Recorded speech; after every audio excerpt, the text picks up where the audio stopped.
For the last few years, I've had this sense that everything I learned as a kid about how America's government works is completely wrong.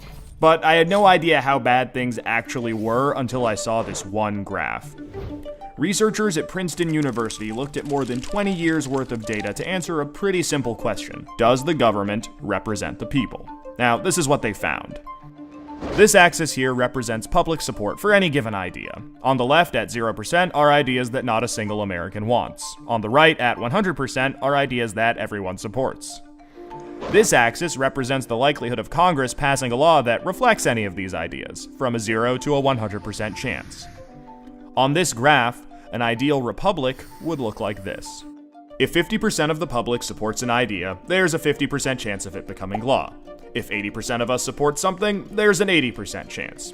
You get the idea. Now, most Americans would probably agree that, with a few exceptions, we should be as close to this ideal as possible. Unfortunately, the way America actually works doesn't even come close. Take an idea that nobody supports, literally nobody, and it has about a 30% chance of becoming federal law. Now, take an incredibly popular idea, the most popular idea this country has ever seen, and there's also about a 30% chance of it becoming law. This means that the number of American voters for or against any idea has no impact on the likelihood that Congress will make it law. Put another way, and I'm just going to quote the Princeton study directly here, the preferences of the average American appear to have only a minuscule, near zero, statistically non-significant impact upon public policy. So if you've ever felt like your opinion doesn't matter and that the government doesn't really care what you think, well, you're right.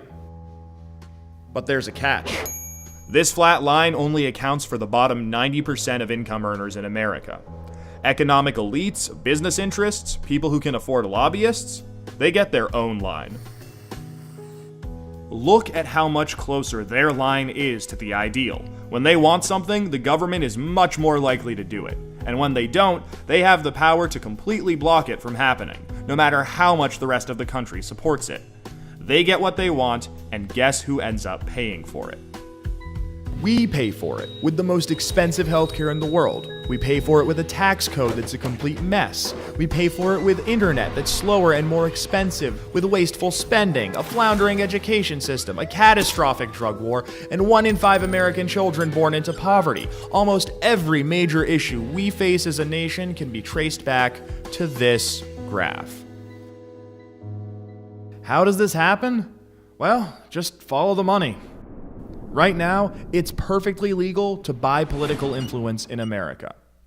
Here's how it works. Let's say a big bank wants a law that would force taxpayers to bail them out again if they repeat the exact same reckless behavior that crashed the global economy in 2008.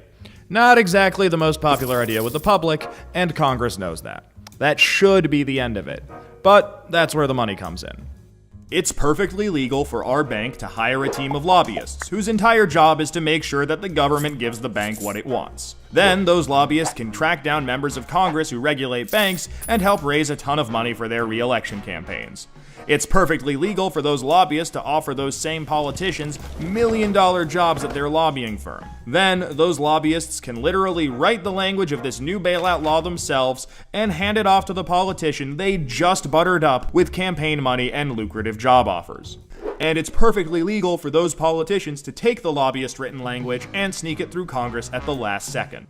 So now you've got a law that greatly benefits the banks, and the whole process can start over. This is how a bill becomes a law.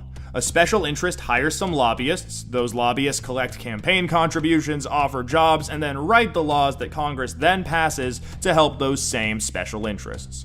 This happens every day on every single issue with politicians of both parties. In the last 5 years alone, the 200 most politically active companies in the United States spent $5.8 billion influencing your government. Those same companies got $4.4 trillion in taxpayer support. And that's trillion, with a T. And that's just the top 200 companies. Never mind every other special interest, every union, every trade association, and every billionaire. Every single one of them can use their money to buy political influence. You know, there's this idea out there that this only became a problem after the Supreme Court's Citizens United decision in 2010. But the data goes back almost 40 years, and the results are clear. Corruption is legal in America. And as long as it is, anyone who can spend money to buy political influence will. The solution here isn't rocket science. Make corruption illegal. We already know Congress won't do it. I mean, one look at this chart will tell you that. What we need is a plan that lets us go around Congress and do what the American people do best. Fix this mess ourselves. Well, good news.